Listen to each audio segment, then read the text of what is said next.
One of the trucks we've got on this trip is a 200 series Land Cruiser. Now obviously this vehicle is available in North America, but what's different about this truck is the twin turbo V8 diesel that it has under the hood.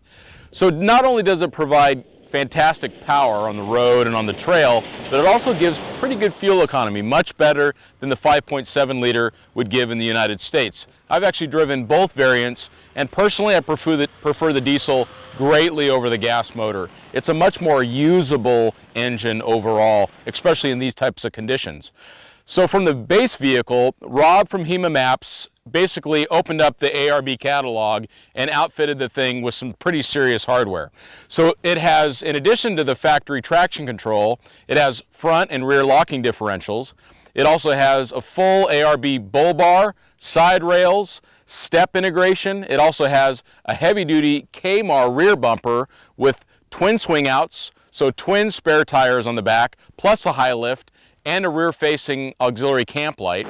And then on the roof we've got an ARB rack with a wind deflector. We've also got one of the big ARB tents that can fold out with a changing room, and then it's also got an awning off the other side. So it's really only the 200 series that could pull off this much gear and be able to still drive down the road. It's got enough power and it's wide enough where it still handles really well. In addition to all of those things, it also has a couple other tricks up its sleeve. It's got a snorkel fitted. It's also got a dual battery system.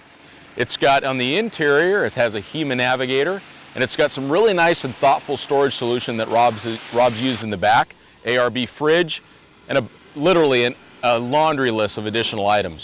So this truck is particularly well outfitted for long distance travel.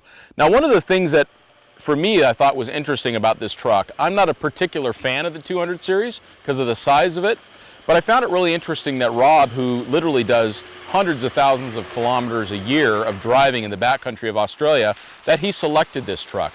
He's been using Nissan Patrols for years, and what he really found with this vehicle was really low driver fatigue. So he's able to do long distances and be able to feel fresh at the end of the day. And in my time using it, which has now been several weeks, I have found the exact same thing to be true.